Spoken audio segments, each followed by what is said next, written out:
Did you know some cultures believe a black demon dog appears right before massive disasters? Across history, witnesses describe the same thing. Huge, black, glowing eyes, standing silently at night, before earthquakes, before fires, before entire towns were wiped out. People reported seeing it days earlier. Those who followed it, they vanished.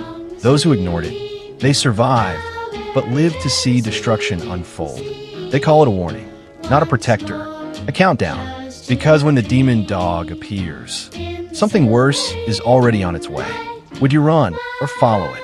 Comment below and follow for more real horror.